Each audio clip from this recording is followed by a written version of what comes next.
안녕하십니까. 독서하는 마라토너 박정필입니다. 오늘은 세계에서 가장 아름다운 현수교이자 세계적인 자살 명소가 되어버린 샌프란시스코 금문교, 즉 골든 게이트 브릿지에 관하여 말씀드리고자 합니다. 아, 금문교는 샌프란시스코의 상징이자 세계에서 가장 아름다운 현수교로 정평이 나 있는 그 달인데요. 그래서 그 관광객 수 기준으로 따지면 매년 한 900만 명 정도의 관광객이 샌프란시스코 금문교를 방문하고, 또 유럽에서 가장 많은 관광객이 방문한다는 파리의 에펠탑은 한 연간 700만 명 정도의 관광객이 방문한다 합니다. 그러니까 샌프란시스코의 골든 게이트 브릿지, 즉 금문교가 파리의 에펠탑보다 한 200만 명 정도 더 많은 연간 관광객 수를 가지고 있는데요. 그 정도로 이제 샌프란시스코 금문교는 세계적인 그 아름다운 토목 건축물 다리이기 때문에 그렇습니다. 그래서 샌프란시스코 금문교를 말씀드리기 전에 이제 샌프란시스코 도시 자체에 관하여 말씀드리고자 하는데요. 미국 인구가 한 3억 3천만 명 정도 되는데, 그 전체 50개 주 다 합한 인구가 한 3억 3천만 명 정도 됩니다. 그런데 그 중에 한 12%에 해당되는 한 4천만 명 정도의 인구가 캘리포니아 주에 살고 있고, 그 다음에 캘리포니아 주 안에서는 가장 인구가 많은 도시는 로스앤젤레스 한 400만 명 정도, 샌디에이고가 한 140만 명 정도, 그 다음에 실리콘밸리가 있는 산호세가 한 105만 명 정도, 그 다음에 금문교가 있는 샌프란시스코가 한 88만 명 정도의 인구가 살고 있습니다.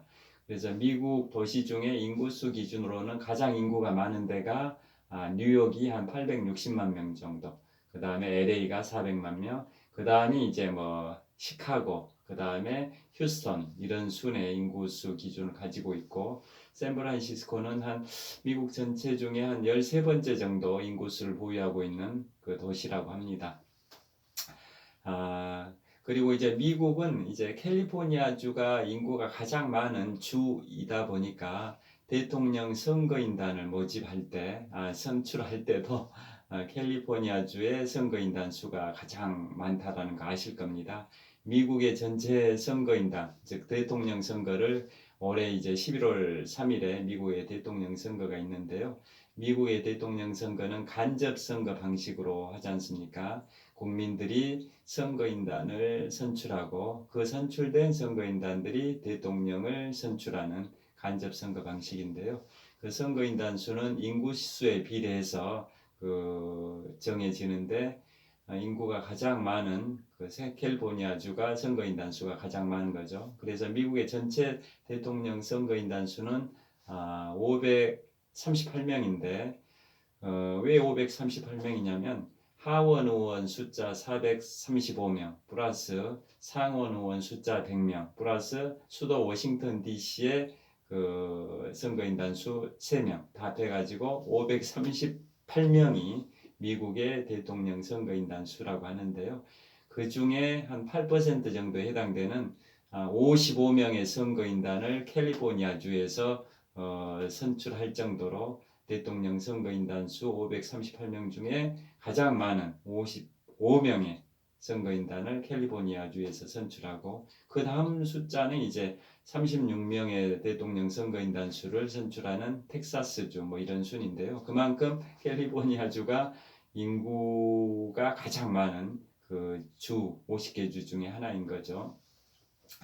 그래서 그 캘리포니아 주에서 네 번째 인구수를 보유한 88만 명의 샌프란시스코의 이제 역사에 관하여 간단히 말씀드리고자 하는데요. 그 샌프란시스코는 1848년 무렵, 1848년에 그 샌프란시스코의 북동쪽에 115km 지점에 있는 세크라멘토라는 그 도시가 있습니다. 현재 캘리포니아 주의 주도입니다. 주도. 미국의 수도는 워싱턴 DC인데 캘리포니아 주의 주도는 세크라멘토 시인데요. 그 위치는 이제 샌프란시스코의 북동쪽 한 115km 지점에 있고 그 근처에 아메리칸 강이라고 있습니다. 그 근처에 어떤 마을에서 이제 금광이 발견이 되지 않습니까? 1848년 지금부터 한 170년 전에 금광이 발견이 되다 보니까 그래서 미국 사람들이 일확천금의 꿈을 꾸고 미국 각지에서 그쪽으로 다 몰려들었고 다음 연도인 1849년에는 이제 뭐 유럽이나 중남미, 하와이, 중국 뭐 이런 지역에서 세계 각국에서 한 10만 명 이상이 그쪽으로 몰려들었답니다. 그걸 이른바 골드러시라고 하지 않습니까? 금광이 발견됐다. 그래서 나도 가서 금광을 발견해서 뭐 일확천금 부자가 돼야겠다 이런 꿈을 안고 모여든 게 그 골드러시의 시초가 되는데요. 그래서 인구가 많이 몰려들다 보니까 1850년에는 캘리포니아주가 주로 승격이 됩니다. 그래서 지금 인구수가 가장 많은 이제 그 주의 위상을 갖고 있는 데가 바로 캘리포니아주인데요. 그래서 그 캘리포니아주가 그 골드러시가 있었던 1848년, 49년 바로 다음 연도인 1850년에 캘리포니아 주로 승격이 됩니다. 그래서 또 이런 말도 있습니다. 1849년 골드러시 당시에 세계 각지에서 한 10만 명 이상의 사람들이 일확천금의 꿈을 안고 캘리포니아의 세크라멘토로 사람들이 몰렸다고 말씀드렸는데요. 그런 사람들을 포티나이너스라고 한답니다. 포티나이너스, 즉 49년이 포티나이너지 않습니까? 그래서 포티나인이다 보니까 그 몰려든 사람들을 포티나이너스라고 한다고 합니다.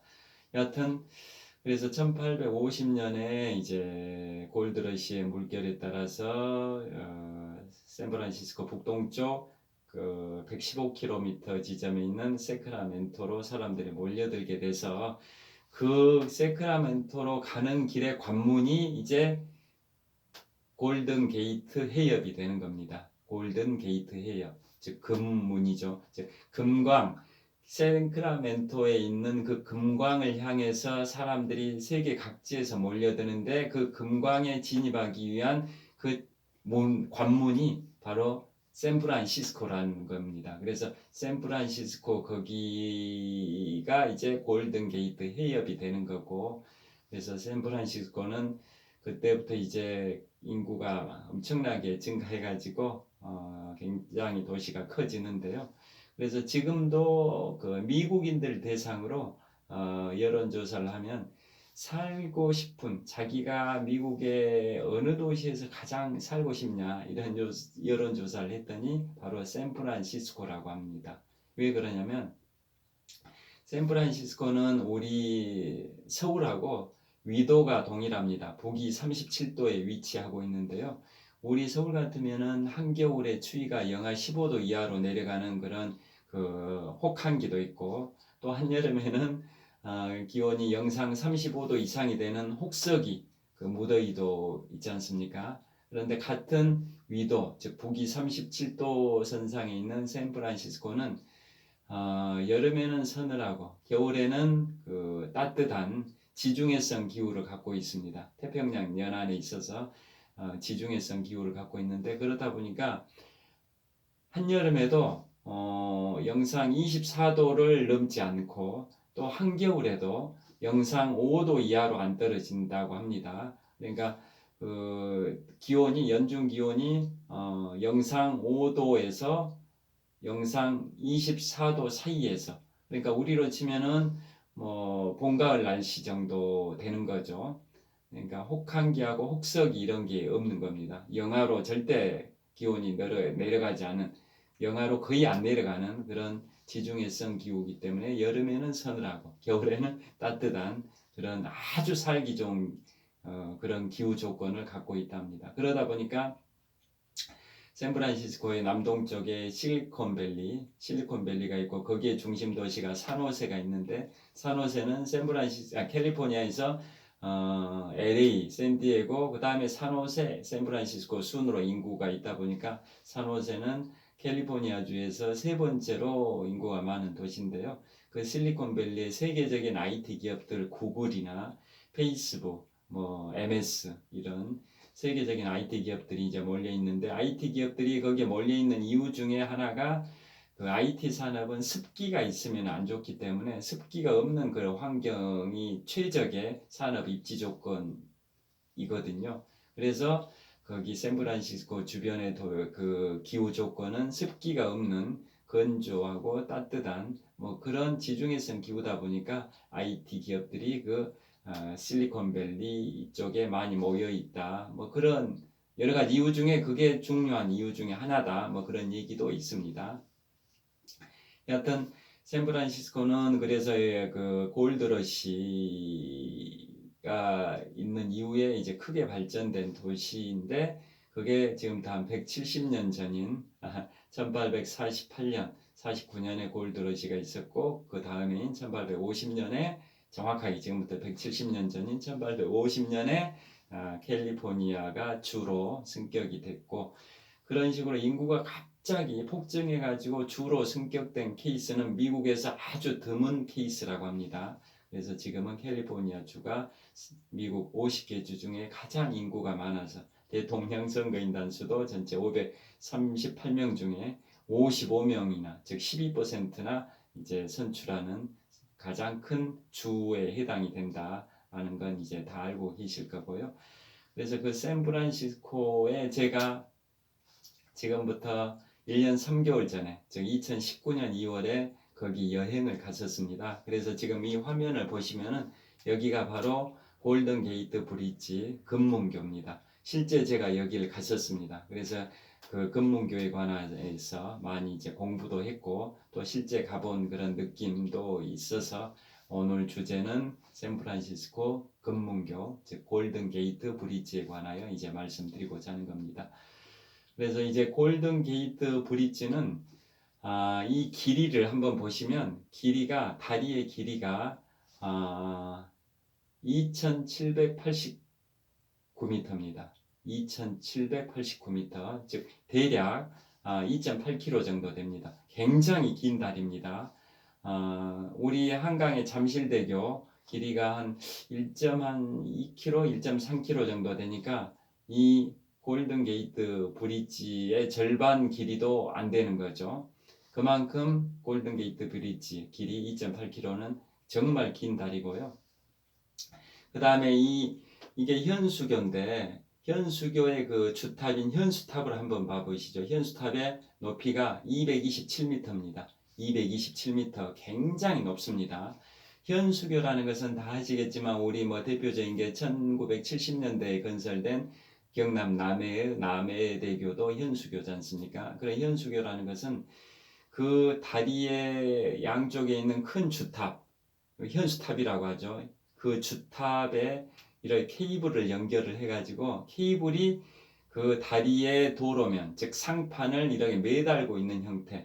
그 다리를 온다라는 것은 그 다리에 뭐 차가 다니든 사람이 걸어 다니든 뭔가 상판을 설치를 해야 되는, 즉 도로면을 설치를 하는 거지 않습니까?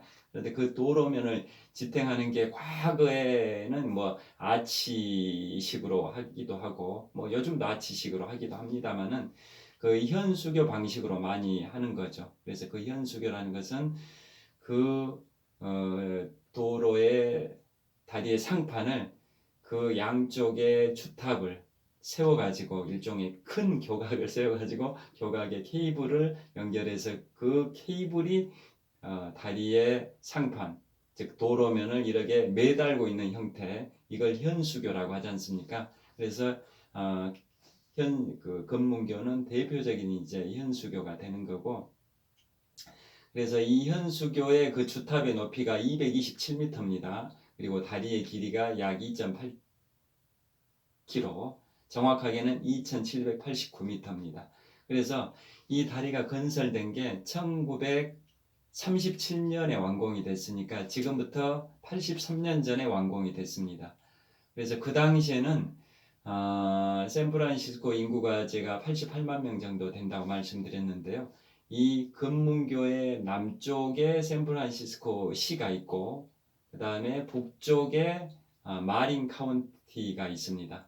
그래서 이 금문교는 남쪽의 샌프란시스코와 북쪽의 마린 카운티를 연결하는 그 다리라고 보시면 되는데요. 이 다리가 1937년에 건설되기 전까지는 그 주변에 이렇게 그 마린 카운티와 그 다음에 샌프란시스코 간에 오가는 그러한 교통수단은 그 페리 여객선이 유일했답니다. 그래서 다리를 놓기가 굉장히 어려운 환경이다 보니까 이제 배만 왔다 갔다 교통수단 역할을 했었는데요. 다리를 왜 놓기 어려웠었냐? 첫째, 그 해협, 골든 게이트 해협, 즉 마린 카운티와 샌프란시스코 사이를 통과하는 그 해협, 좁은 해로가 이제 골든 게이트 해협인데요. 그 해협이 험준한 지형이고, 첫째가 험준한 지형이고, 잦은 안개와 강풍이 있었답니다. 잦은 안개와 강풍, 폭풍 이런 게 있고, 그 다음에 저기 그 수중의 그 안반이 굉장히 복잡한 안반 구조를 가지고 있었습니다. 그 다음에 또 물살이 셌습니다. 우리 명량해전이 있었던 전라우수영, 전남 진도와 해남 사이에 울돌목이라고 거기도 물살이 세가지고 1597년에 정유재란 당시에 명량해전이 있었듯이 여기 골든게이트 해협도 굉장히 물살이 세다고 합니다. 그래서 결국은 잦은 안개와 폭풍, 강풍, 그 다음에 물살, 급류가 흐른다라는 거, 그 다음에 수중의 그 지반이 굉장히 복잡한 지반이고 험준한 지형이고 여러 가지 요인 때문에 다리를 놓기가 어려웠답니다. 그래서 배만 왔다 갔다 하는 유일한 교통수단이었다고 하는데요. 그런데 이제 그 1920년대 후반에 조셉 스트라우스라는 사람이 금문교, 즉 골든게이트 브릿지를 설계를 했습니다. 그러니까 그 설계를 할 당시에는 기존의 보수파들, 정치권에서도 보수파들, 현상을 유지하고자 하는 그런 세력들이 보수 세력이지 않습니까? 그 보수파들, 또 그 페리 여객선 운항업자들, 만약에 다리가 생기게 되면은 자기들 여객 산업이 잘 안 되니까 페리 여객선 업자들, 그 다음에 공학자들, 토목 공학자들도 그 설계가 어렵다 이렇게 부정적인 의견을 피력하고 있었으니까요. 이런 사람들이 다들 반대하는 상황에서도 조셉 스트라우스라는 사람이 그 설계를 계속 이제 해가지고 또 수정 설계하고 재차 수정하고 이런 과정을 거듭 진행한 끝에 결국은 이건 다리를 놓을 수 있겠다. 건설하기 굉장히 어려운 네 가지 그런 악조건에도 불구하고 건설할 수 있겠다라고 판단을 해서 결국은 그 정부의 승인을 받습니다. 그래서 1929년도면 세계적인 대공황이 발생이 돼가지고 엄청나게 경제도 안 좋은 상황이었었습니다만은 그로부터 2년이 지난 1931년에는 그 채권을 발행을 합니다. 비용을 충당하려면 채권을 발행을 해야 되니까 채권 발행 금액이 3,500만 달러를 발행하는 게 1931년에 승인이 됐고 2년 후인 1933년에 금문교 공사를 착공을 해가지고 4년 만인 1937년 5월에 골든게이트 브릿지가 이제 완공해서 개통이 됐습니다. 그래서 이제 그 다리가 건설 당시 지금부터 83년 전인 1937년에는 세계에서 가장 긴 다리였다 합니다. 그러니까 길이가 2.8km나 되는 가장 긴 다리. 그 다음에 교각이 그 주탑이죠. 현수교 주탑이 227m의 높이.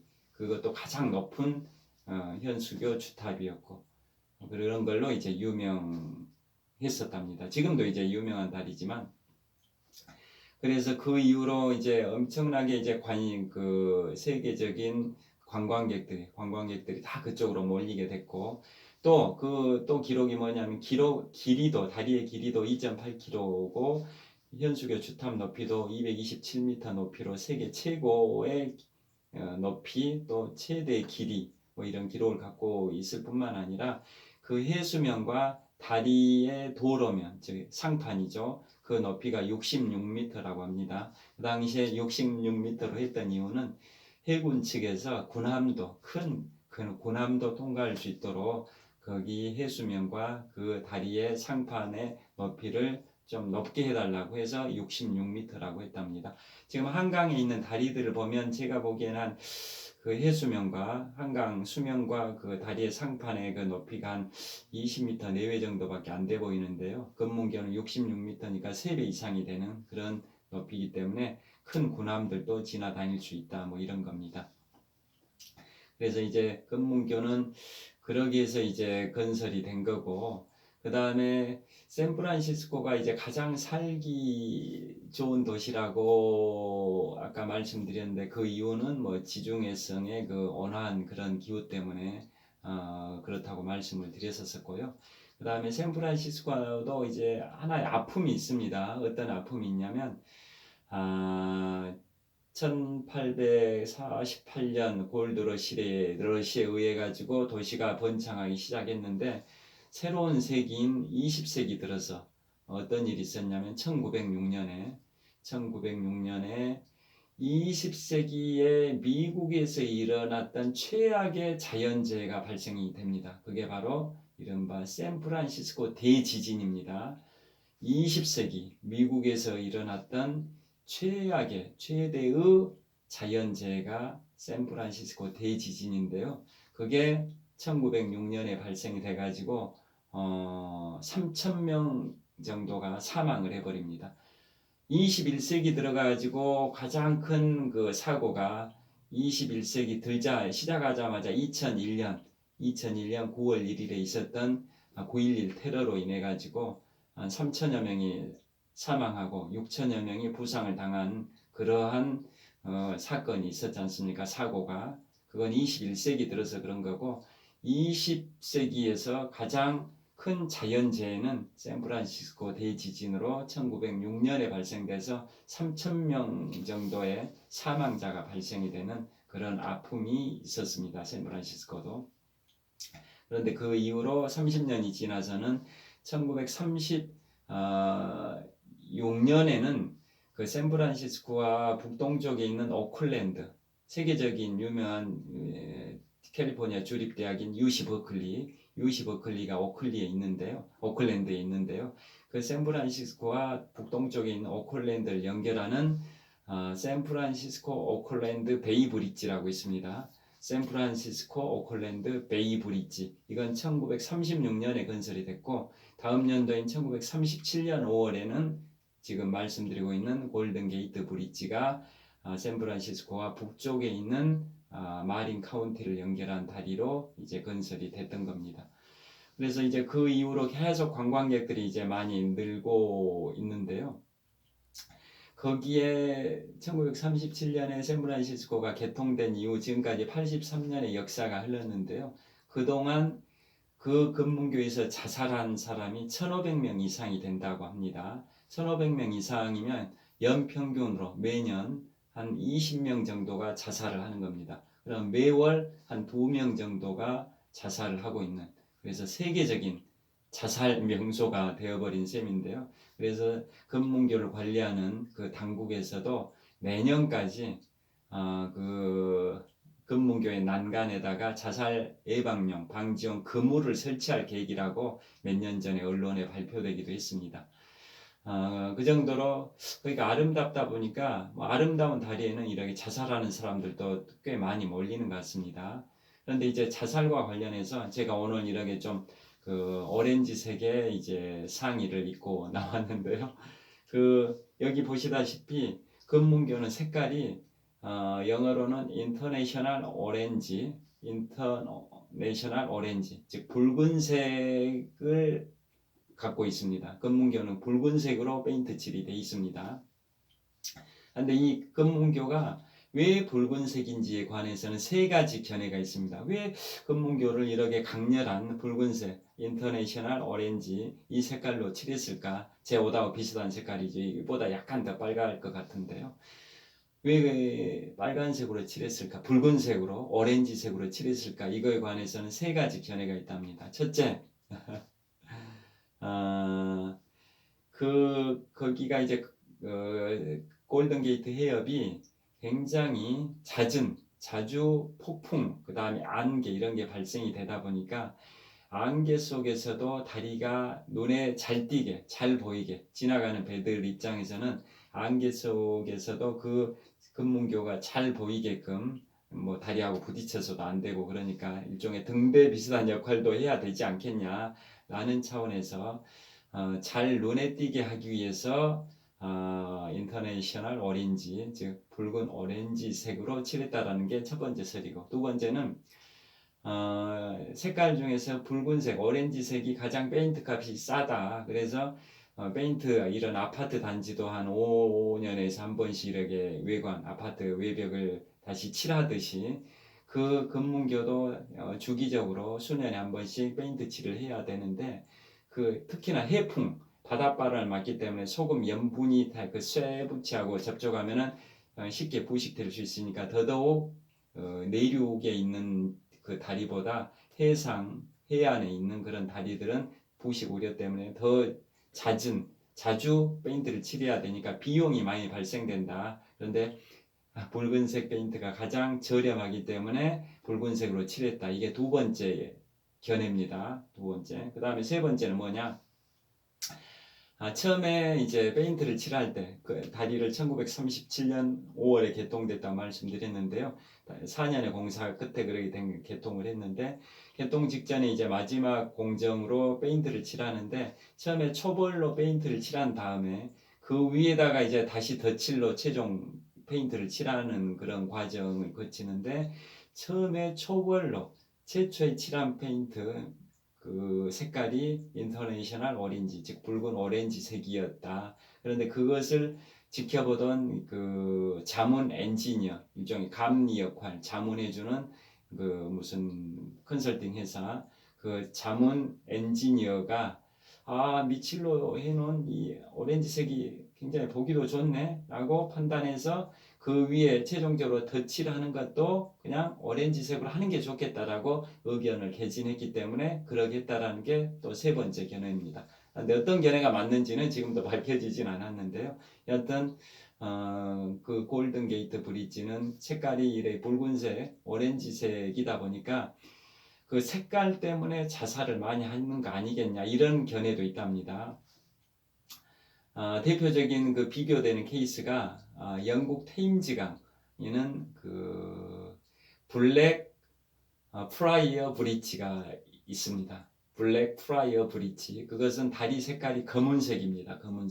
검은색은 그 색깔이 심리적으로 사람의 심리에 색깔이 작용하는 것은 굉장히 큰 작용을 할 수도 있는 요인일 수 있지 않습니까? 색깔이 사람한테 어떻게 심리적으로 작용하냐 이거에 있어서는 그 블랙 프라이어 브릿지는 색깔이 검은색이다 보니까 색깔이 검은색은 기본적으로 뭐 이렇게 죽음, 그 다음에 우울함 뭐 이런 걸 상징하다 보니까 그 다리에서 자살하러 많이 가는 거 아니냐, 죽음을 암시하고 그 검은색을 보면 우울해지고 그러니까 죽고 싶은 우울증에 휩쓸린 사람들은 그 블랙 프라이어 브릿지 가서 자살하는 거 아니냐 이런 의견들이 있었답니다. 그래서 그 색깔을 초록색으로 바꿨답니다. 그랬더니 초록색은 사람이 이제 초록색이나 파랑색은 사람의 의지력, 청춘, 젊음 뭐 이런 걸 상징하는 색이지 않습니까?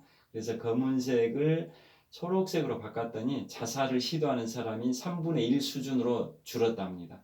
그래서 색깔이 사람의 심리에 미치는 영향이 크구나 라고 이제 그 영국에서는 판단을 한 겁니다. 그래서 그 블랙 프라이어 브릿지를 색깔을 죽음이나 우울증을 상징하는 검은색에서 청춘, 그 다음에 그 활력, 뭐 이런 걸 상징하는 그 초록색으로 바꾼 건 참 잘한 일이었다라고 평가받고 있답니다. 그래서 제가 생각에는 뭐 저뿐만 아니라 다른 사람들도 그런 생각을 많이 할 것 같은데요.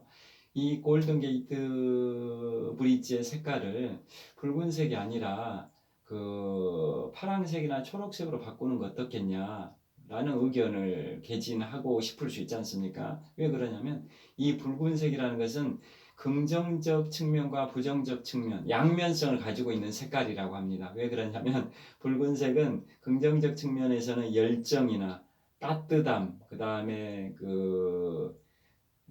따뜻함, 열정, 뭐 이렇게 힘, 뭐 이런 걸 상징하는 긍정적 측면도 있지만은 부정적 측면에서는 분노, 맹렬, 그 다음에 자극, 그 다음에 충동, 뭐 이런 걸 상징하는 부정적 측면도 있답니다. 그래서 긍정적 측면과 부정적 측면 이중성을 갖고 있다 보니까 그 중에서도 부정적 측면에서 이 빨간색으로 칠해진 골든 게이트 브릿지를 보면 뭔가 부정적 측면에서 이 자살하고 싶은 충동, 뭐 이런 자살을 하게끔 자극하는 것. 그러니까 자살할 마음을 먹고 그쪽에 갔는데 빨간색을 보니까 더더욱 자살하고 싶은 충동이나 자극, 뭐 이런 게 느껴지다 보니까 그 자살률이 더 높은 거 아니냐. 자살할 사람들이 다 골든 게이트 브릿지, 즉 금문교로 몰리는 거 아니겠냐. 뭐 이런 견해가 있을 수 있습니다. 그래서 이제 색깔을 바꾸자 뭐 이런 견해들도 이제 있다고 하는데요.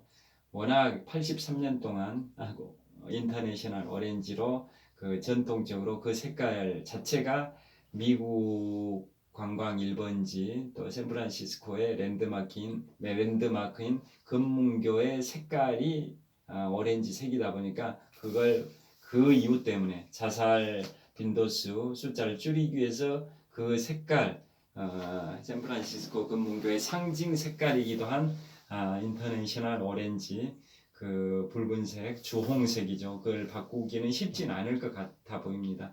여하튼 금문교는 이제 그러한 역사 에피소드가 있고요.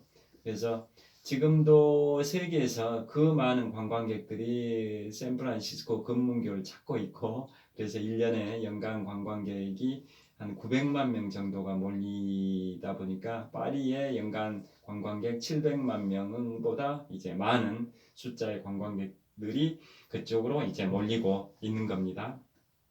그래서 이제 골든 게이트 브릿지 금문교는 세계적인 관광 명소고 아까 모두에 말씀드린 것처럼 세계에서 가장 아름다운 현수교이자 세계적인 자살 명소가 돼버린 이제 골든 게이트 브릿지에 관해서 이제 말씀을 드렸는데요. 제가 이제 그때 실제 갔을 때 그 상황을 잠깐 말씀을 드리겠습니다. 작년 2월이니까 1년 3개월 전에 제가 거기를 이제 관광 갔었고 일행들이 같이 있었었는데요. 저는 이제 어디를 가면 마라톤을 18년 2개월 동안 마라톤 풀코스를 어제 73회차 풀코스를 뛰었는데요. 어제 잠실대교에서 양화대교까지 왕복 42.19km를 연습 삼아서 풀코스를 뛰었습니다. 그래서 2002년 3월 1일부터 마라톤 시작해